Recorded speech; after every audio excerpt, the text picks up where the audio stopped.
reflections from the mentoring journey that you've been on with obviously many people? Wow, that's a deep question. Okay, so let me put it out there. I'm a lazy guy.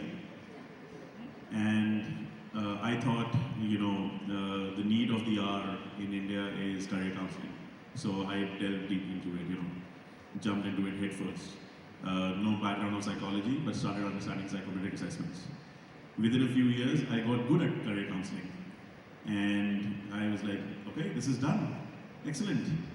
But lo and behold, you counsel somebody in India, especially South Asia, India, and 6 months later, you try and follow up whether they are following your advice, and you realize they're doing the exact opposite of what you had advised them to do.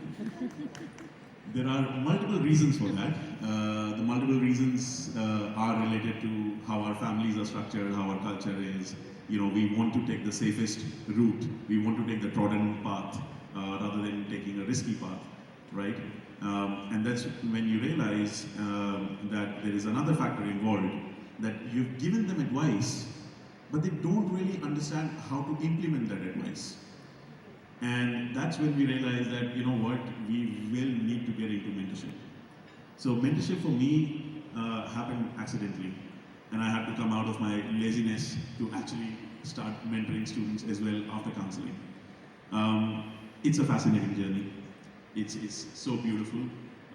It's so fulfilling, as you said. And it teaches you more than you teach the other, your mentee. It teaches you. You learn more. Some of the things that we've learned is, most of the time, you don't need to do much. You just need to give them a small nudge here and there. And I'm sure a lot of you are familiar with the nudge theory, right? Just small nudges, and you can move the entire nation towards something. And for that matter, you should definitely read up on what Singapore is doing for, bringing families together. They're following the nudge theory again. The second thing that we realized is, encourage failure. I encourage a lot of failure in my mentees. I tell them to go do the stupidest, most ridiculous thing that they want to do, and then once they fail, let's have a laugh together and let's see what did you learn out of it.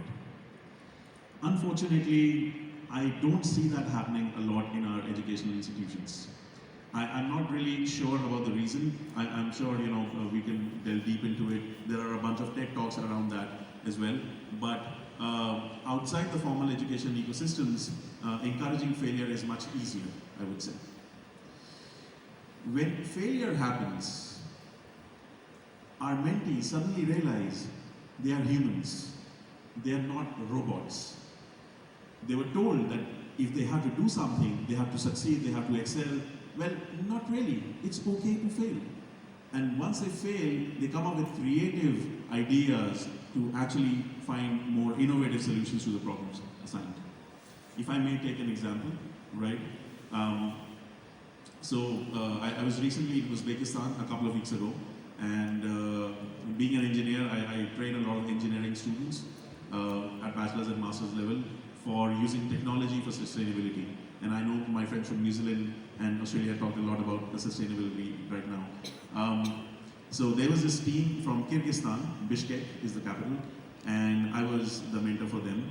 And they said, oh, you're from India, we have the same problem. I said, okay, we have a lot of problems, so which one is the same, which exists in Kyrgyzstan? And they say, during winters, we have a massive pollution problem because to keep warm, we burn a lot of things and everything. Now, they wanted to solve that problem. Air pollution is a massive problem. How do you solve that? So I asked them to come up with the most craziest idea possible. And the idea that they came up with was, why don't we have the walls of our houses act as giant air purifiers?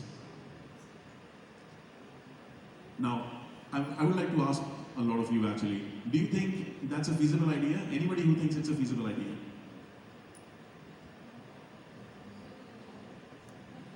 Well, if you sit on it, you'll start thinking about it in a certain way, and you'll start finding feasibility in it, right? So that's what we did. And eventually, what they did was, you see the doors?